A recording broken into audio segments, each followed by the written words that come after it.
जो आपका स्वागत है सीमांत सहित अन्य जनपदों की मुख्य खबरों में। पिथौरागढ़ के रामेश्वर घाट में राजकीय शिक्षक संघ द्वारा प्रधानाचार्य समिति विभागीय सीधी भर्ती नियमावली का प्रतीकात्मक तर्पण किया गया। इस दौरान पदोन्नति सहित 34 सूत्री मांग पत्र को लेकर शासन को चेताया गया। कार्यक्रम में संघ के जिलाध्यक्ष प्रवीण सिंह रावल, मंत्री देवेश अवस्थी, उपाध्यक्ष जीवन जोशी, संयुक्त मंत्री रितेश तिवारी, प्रवक्ता भूपेंद्र सिंह चौहान, आय व्यय निरीक्षक अशोक ठगुराठी, कार्यालय प्रभारी मनोज वर्मा, पूर्व संयुक्त मंत्री मोहित बिष्ट, मीडिया प्रभारी योगेश निमरी, मनीष जोशी, गंगा प्रसाद पंत और मुकेश उपाध्याय सहित अन्य शिक्षक शामिल थे। जिलाध्यक्ष प्रवीण सिंह रावल ने कहा कि प्रांतीय कार्यकारिणी के आह्वान पर आगामी 17 सितंबर को देहरादून में मुख्यमंत्री आवास का घेराव किया जाएगा। इस आंदोलन में पूरे उत्तराखंड के शिक्षक शामिल होंगे। उन्होंने बताया कि पिथौरागढ़ से भी बड़ी संख्या में शिक्षक देहरादून पहुंचकर इस कार्यक्रम में प्रतिभाग करेंगे। पिथौरागढ़ के झूलाघाट में पुलिस ने फर्जी सिम कार्ड बेचने वाले गिरोह का भंडाफोड़ किया है। पुलिस ने छापेमारी कर 38 सिम कार्ड, 40 आधार कार्ड की फोटोकॉपी और 3 मूल आधार कार्ड बरामद किए। पुलिस मीडिया सेल से मिली जानकारी के अनुसार मुखबिर की सूचना पर प्रभारी निरीक्षक झूलाघाट संजीव कुमार की अगुवाई में पुलिस टीम ने कस्बा झूलाघाट स्थित एक दुकान में दबिश दी। दबिश के दौरान भारी मात्रा में फर्जी सिम आधार कार्ड बरामद किए गए। मामले में 2 आरोपियों ब्रजेश व मनोज को गिरफ्तार किया गया। दोनों के खिलाफ भारतीय न्याय संहिता 2023 और टेलीकम्युनिकेशन एक्ट 2023 की धाराओं में मुकदमा दर्ज किया गया है। पुलिस के मुताबिक आरोपी दुकान में ग्रामीण से धोखे से कई सिम एक्टिवेट कर उन्हें नेपाली नागरिकों को ऊंचे दामों में बेचते थे। इन सिम कार्डों का इस्तेमाल साइबर अपराध में किया जा सकता था। पुलिस अन्य संलिप्त लोगों की भी जांच कर रही है।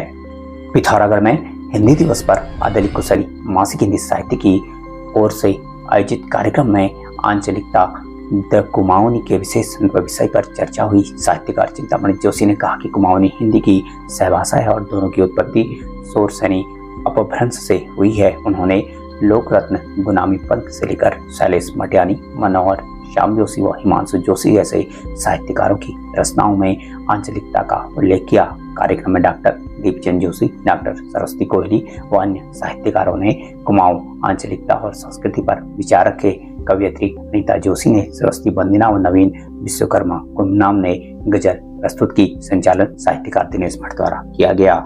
बेरीनाग महाविद्यालय में हिंदी दिवस के अवसर पर हिंदी विभाग व अजीम प्रेमजी फाउंडेशन के संयुक्त तत्वावधान में हिंदी दिवस पर भाषण, प्रश्नोत्तरी, पत्र लेखन सहित कई प्रतियोगिताएं आयोजित हुई। भाषण प्रतियोगिता में अक्षरा बोरा प्रथम, गौरव पाठक द्वितीय और मीनाक्षी खाती तृतीय स्थान पर रहे। कार्यक्रम में प्राध्यापकों व अतिथियों ने हिंदी की महत्ता और प्रसार पर विचार रखे। हिंदी दिवस के अवसर पर जिला जज व अध्यक्ष जिला विधिक सेवा प्राधिकरण के निर्देशन में जिला विधिक सेवा प्राधिकरण सचिव मंजू देवी ने नर्सिंग कॉलेज व स्कॉलर्स अकेडमी में जागरूकता शिविर आयोजित कर छात्रों को हिंदी के महत्व से अवगत कराया। इस मौके पर विभिन्न प्रतियोगिताएं आयोजित की गई, जिसमें विजेताओं को पुरस्कृत किया गया। नेपाल में बीते दिनों हुए जैन आंदोलन के हिंसक प्रदर्शन के दौरान हुई गोलीबारी में घायल भारतीय सीमा से सटे बैतडी जिला निवासी घायल युवक की मौत हो गई। बैतडी के शिवनाथ गांव पालिका के वार्ड मर निवासी 18 वर्षीय दीपक सिंह साउथ सुरक्षा बलों की गोली लगने से घायल हो गया था, जिसे काठमांडू के महाराजगंज के अस्पताल में पहुंचाया गया, जहां उपचार के दौरान उसने दम तोड़ दिया। दीपक के निधन का समाचार मिलने से शिवनाथ गांव पालिका के सभी सरकारी व गैर सरकारी संस्थान बंद रहे। नन्ही बरी दुराचार व हत्या मामले में मुख्य अभियुक्त के सुप्रीम कोर्ट से बरी होने के बाद बीते दिवस से पिथौरागढ़ जिला मुख्यालय में आक्रोश फैल गया।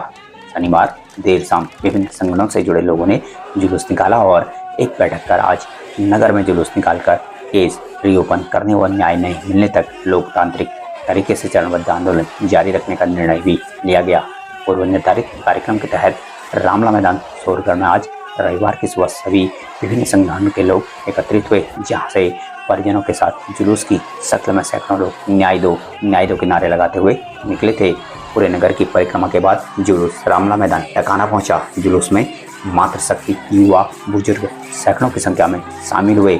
इस दौरान उन लोगों का आक्रोश भी देखने को मिला जो चलने में असमर्थ थे, पर लाठी व्हीलचेयर के सहारे भी प्रदर्शन स्थल तक पहुंचे थे। लोगों का आक्रोश उस समय भी दिखाई पड़ा जब वे अपने काम से जा रहे थे, लेकिन जुलूस में शामिल हो गए और विरोध स्वरूप तालियां बजाकर वी वांट जस्टिस की मांग करते हुए प्रदर्शन करते दिखाई दिए। रामला मैदान टकाना में पहुंचे प्रदर्शनकारियों ने रिव्यू पिटीशन दायर करने, कुशल अधिवक्ताओं की टीम गठित करने और न्याय दिलाने की मांग का एक ज्ञापन प्रदेश के मुख्यमंत्री को एसडीएम स्तर के माध्यम से प्रेषित किया। साथ ही नगर उद्योग व्यापार मंडल द्वारा भी पीड़ित परिवार को विशेष सुरक्षा प्रदान करने सहित 4 सूत्रीय मांगों का एक ज्ञापन सीएम को प्रेषित किया गया। इस दौरान भारी संख्या में पुलिस बल मौजूद रहा। नन्ही मामले को लेकर आज रविवार शाम को भाजपा का एक शिष्टमंडल पीड़िता के परिजनों से मिला। इस दौरान मुख्यमंत्री पुष्कर सिंह धामी ने दूरभाष पर पीड़िता के पिता से वार्ता की और आश्वस्त किया कि राज्य सरकार पूरी तरह उनके साथ खड़ी है। बताया कि न्याय विभाग और वरिष्ठ अधिवक्ताओं से विधिक राय लेने के बाद मुख्यमंत्री आवास पर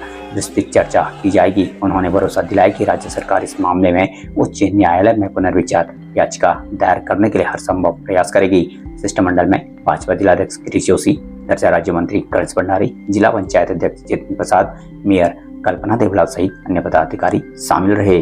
2014 में जो हमारी बिटिया के साथ जो कुकर्म हुआ, उस टाइम पे मैं खुद कॉलेज में पढ़ रही थी। जब मैंने ये न्यूज़ सुनी तो उस समय मैं खुद भी बहुत अंदर से परेशान हो गई थी। और आज इतने सालों के बाद मैं खुद एक बिटिया की माँ, तो मैं उस माँ का दर्द समझ सकती हूँ जिसने 2014 से लेकर 2025 तक और ना जाने आने वाले कितने साल वो बहुत बड़ी पीड़ा में रही। तो इस समय हम लोगों का बस इतना ही डिमांड है कि उस बिटिया को न्याय मिले, हर उस बिटिया को न्याय मिले जिसके साथ ये सब कुकर्म हुए हैं। क्योंकि 11 साल पूर्व जो हमारे यहाँ की नन्ही परी कशिश को जो न्याय मिला था हाई कोर्ट से कि फांसी की सज़ा हुई थी, तो सुप्रीम कोर्ट ने उसे बिल्कुल दरकिनार कर उसे बाइज्जत बरी कर दिया। तो हमारा ये मानना था कि चलो सज़ा कम की जा सकती थी, लेकिन बाइज्जत बरी एक समझ में किसी के नहीं आ रहा है। तो आज हम दोबारा उसको, हमारी मांगे हैं कि इसको रिव्यू पिटीशन में डाला जाए सरकार से, अच्छा अपना अधिवक्ता वहाँ पर पेश किया जाए, इसको रिव्यू पिटीशन में डालकर और उसको रेयरेस्ट ऑफ रेयर केस में डालकर, किस श्रेणी में डालकर इस पर दोबारा से इस केस को खोला जाए और दोषी को फांसी की सजा दी। तो यहाँ पे हमारी बेटी कशिश के साथ जो अन्याय हुआ है, या अन्याय सिर्फ कशिश के साथ ही है, यह हर उस बेटी के साथ है, हर उस महिला के साथ है, हर उस बहन के साथ की पीड़ा है जिसके साथ अन्याय हुआ है। ये हर उस महिला की चीख है। पहले कशिश के साथ बलात्कार होता है, फिर उसकी हत्या होती है, लेकिन सबसे बड़ा अपराध ये होता है कि हमारी बेटी कशिश को जो सुप्रीम कोर्ट है वहाँ से उसे न्याय नहीं मिलता, जबकि हाई कोर्ट से जो आरोपी था उसको फांसी की सजा सुनाई जाती है। वही दूसरा अपराध ये है, हमसे सरकार को ये सचेत करना चाहते हैं कि आप न्याय कीजिए, क्योंकि इसमें सबसे बड़ा अपराध अगर हम कहेंगे तो सरकारी वकील और सरकार का भी है। क्योंकि आज जो हमारी बिटिया के साथ न्याय नहीं हुआ, ये सिर्फ एक छोटा सा संदेश है सरकार को। अगर आपने हमारी बेटियों के साथ न्याय नहीं किया तो ये आंधी, ये तूफान और भी बढ़ता चला जाएगा। सबसे पहले बताना चाहती हूँ कि हमारी बेटी के साथ यहाँ न्याय बिल्कुल नहीं हुआ है। ये सब बहुत गलत फैसला लिया गया है। इसके लिए हम सब एकजुट होकर अपनी बेटी के लिए लड़ेंगे और जब तक हमारी बेटी को न्याय नहीं मिलता हम लगातार यह संघर्ष जारी रखेंगे।